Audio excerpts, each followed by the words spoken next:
से रिलेटेड इस लेक्चर में हम पढ़ेंगे लॉगरिथम के बारे में।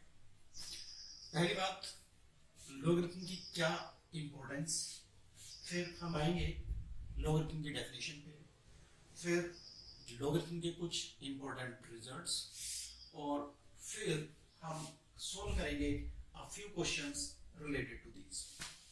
So be ready with your pen and notebook, और सारी चीजें पहले नोट करें और फिर मेरे क्वेश्चन सॉल्व करने से पहले अपने आप क्वेश्चंस ट्राई करके देखें वीडियो पॉज करने के बाद, और फिर देखें सॉल्यूशन ऑफ क्वेश्चंस। अगर हम बात करें इंपॉर्टेंस ऑफ लॉगरिथम की, तो आजकल we have calculators, computers for making the long calculations, but before the discovery of calculators हमारे पास एकमात्र तरीका लंबे कैलकुलेशंस को करने का लॉगरिथम ही था। मान लो मुझे निकालनी है 250 raise to the power 25, then it is very difficult to calculate it manually. In the same way अगर मुझे निकालना है 12th root of 240, so then also it becomes very difficult, and in this type of situations logarithm की help से उन calculations को बड़ी आसानी से कर लेंगे। मान लो मुझे मल्टीप्लाई करना है 2020 विद 4560, तो इट मींस जब भी कभी बहुत डिफिकल्ट कैलकुलेशंस होंगी तो उनको सिंपलर करने का तरीका हमें मिलेगा लॉगरिथम से। जैसे अगर मल्टीप्लिकेशन है तो लॉगरिथम मल्टीप्लिकेशन को एडिशन में बदल देगा, डिवीजन है तो उसे सबट्रैक्शन में बदल देगा, अगर कहीं पावर है तो पावर को मल्टीप्लिकेशन में ले आएगा, तो उससे हमारी कैलकुलेशन सिंपलर हो जाएगी। अब बात करते हैं कि हमें लॉगरिथम से क्या समझ आएगा, यानी what is the meaning of logarithm. Logarithm कुछ स्पेशल नहीं है, it is another way of representing N exponential expression. कोई एक्सपोनेंशियल एक्सप्रेशन को ही लिखने का एक दूसरा तरीका है।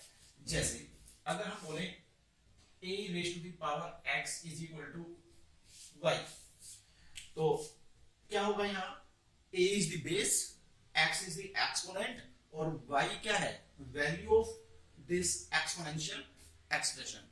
तो अब इस एक्सपोनेंशियल रिलेशन को ही लिखेंगे हम लॉगरिथम की फॉर्म में। तो कैसे लिखेंगे, और ये बोलता है कि logarithm of a number, logarithm in short is written as log, तो logarithm of the value means y at the base a is x.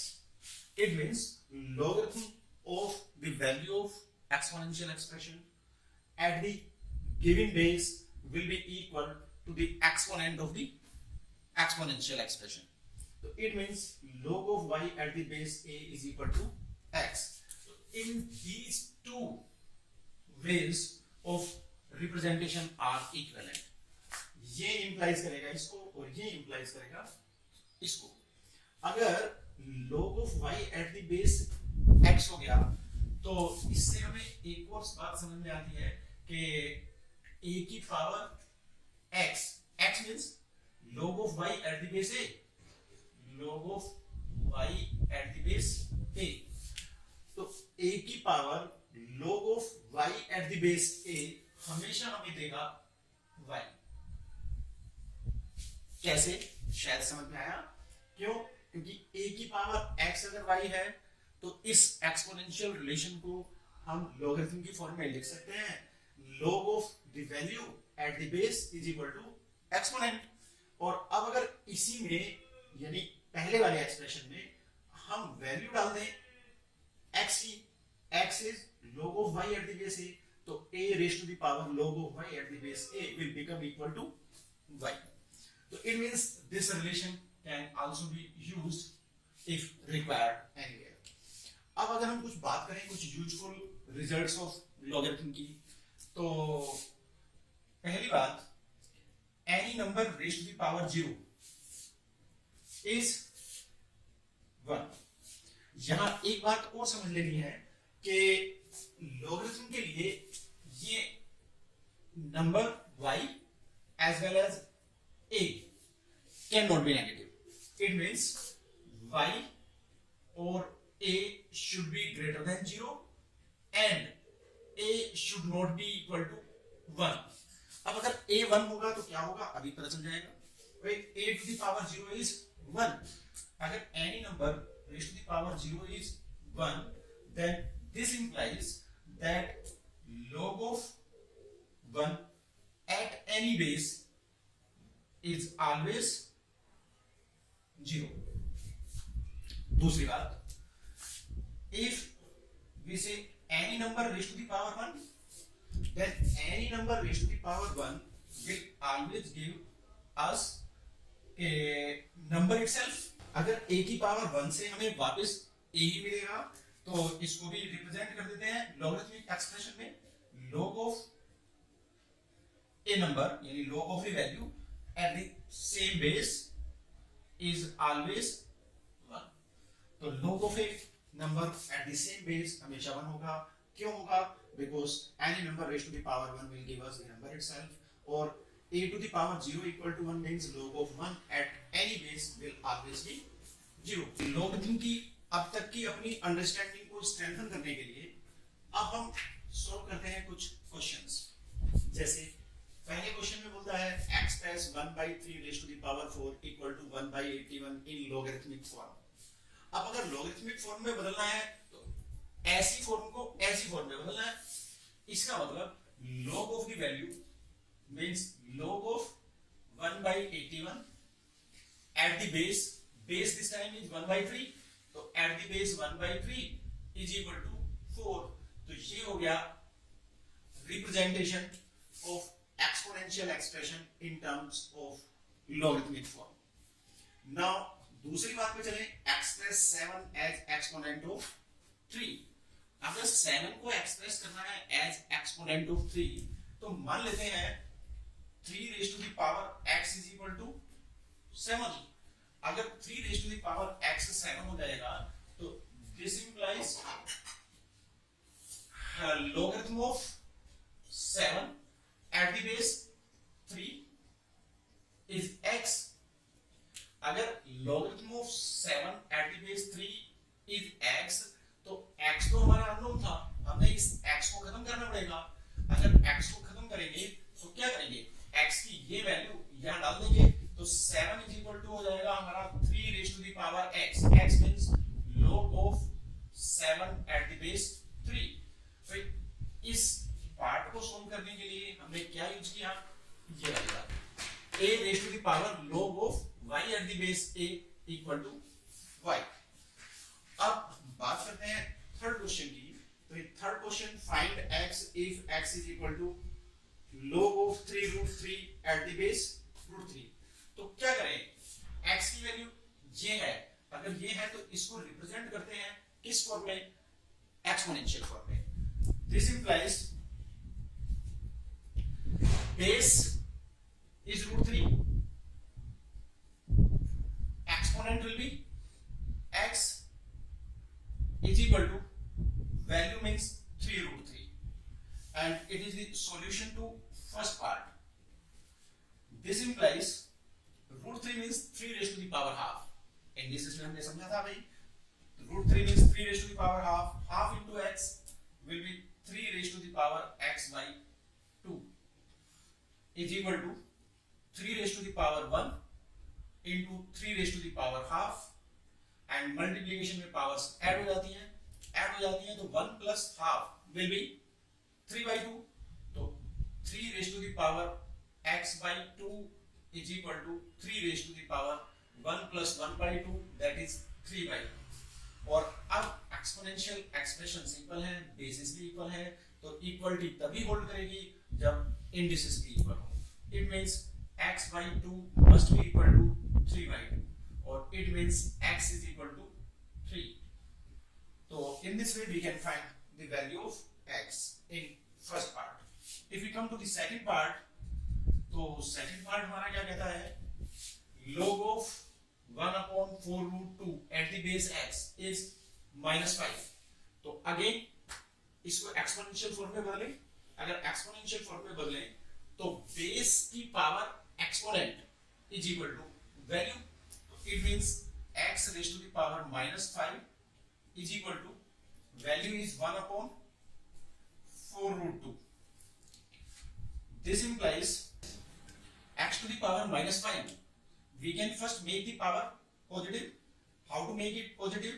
Positive बनाने के लिए इसे डिनोमिनेटर में ले आएंगे, तो ये हो जाएगा 1 upon x to the power 5 और this is equal to 1 upon, इसको 2 की पावर्स में लिखेंगे तो 2 raise to the power 2 into 2 raise to the power half. और अब अगर हम देखें तो क्रॉस मल्टीप्लाई कर लेते हैं, x की पावर 5 इक्वल टू इधर ले आते हैं 2 raise to the power 2 plus half. Now 2 plus half, 2 to the 4 plus 1, 5 by 2. It means x to the power 5 is equal to 2 raised to the power 5 by 2. अब ये powers बराबर अगर हम करें तो इस 1 by 2 को यहां ले आते हैं, तो it means we may write x to the power 5 is equal to 2 raised to the power half raised to the power 5. अब अगर हम देखें तो यहां एक्सपोनेंशियल एक्सप्रेशंस इक्वल हैं, इंडिसेस भी सेम हैं, तो ये इक्वलिटी केवल तभी होल्ड कर सकती है जब बेसिस भी सेम हो. तो इसका मतलब हमारे पास आएगा x is equal to 2 raise to the power half and 2 raise to the power half means under root of 2. So the value of x from this relation will come out to be x is equal to. अब हम बात करते हैं next question की, और इस next question में if log of x at the base 10 is a, log of y at the base 10 is b and log of 10 at the base z is a minus b, then we have to prove that कि log of z at the base 10 and log of x upon y at the base 10 are reciprocal to each other. अब सबसे पहले देखें कि ये expressions हमें क्या बताएंगे. भाई अगर इन एक्सप्रेशंस को हम एक्सपोनेंशियल फॉर्म में लिखें तो ये हमें क्या देगा, base 10 exponent a and value x, तो it means 10 to the power a is equal to x. दूसरा एक्सप्रेशन हमें क्या देगा, 10 to the power b is equal to y. और ये तीसरा एक्सप्रेशन हमें क्या देगा, भाई यहां बेस z है, इंडेक्स a माइनस b और वैल्यू 10, तो it means z raise to the power a minus b is equal to 10. अब इन तीन एक्सप्रेशन से हमें ये तीन रिलेशंस मिले. अब क्या करें, देखें यार, सबसे पहले हमें चाहिए log of z at the base 10. अब log of z वैल्यू होना चाहिए और 10 बेस होना चाहिए, और जो कुछ होगा आगे वो इंडेक्स होगा. तो सबसे पहले इसी को देखते हैं. अगर इसको देखें तो z raise to the power a minus b equal to 10, तो क्या अब z की वैल्यू निकाल सकते हैं आप.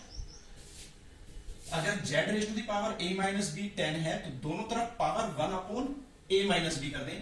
अगर दोनों तरफ power 1 upon a minus b करेंगे तो ऐसे लिख देता हूं, चलो एक बारी, z raise to the power a minus b whole raise to the power 1 upon a minus b is equal to 10 raise to the power 1 upon a minus b. दोनों तरफ power 1 upon a minus b, और इसे क्या बोलेंगे, a minus bth root, a minus bth root. अगर ऐसा बोलेंगे तो this implies a minus b multiplied by 1 divided by a minus b cancels, z is equal to 10 raise to the power 1 upon a minus b. और अगर ऐसा हो गया तो इस एक्सप्रेशन को अब हम लॉगरिथमिक फॉर्म में बदल देते हैं. भाई वैल्यू हो गई z, बेस हो गया 10, इंडेक्स हो गया 1 अपॉन a माइनस b, तो log of the value means z at the base that is 10 is equal to 1 upon a minus b. ये हमारे पास एक बात आई. अब हम बात करते हैं log of x upon y eight the base 10 की. तो इसमें सबसे पहले क्या करते हैं, x अपॉन y फाइंड करते हैं. x हमारे पास है 10 to the power a, y हमारे पास है 10 to the power b, and this implies x upon y is equal to 10 to the power a minus b.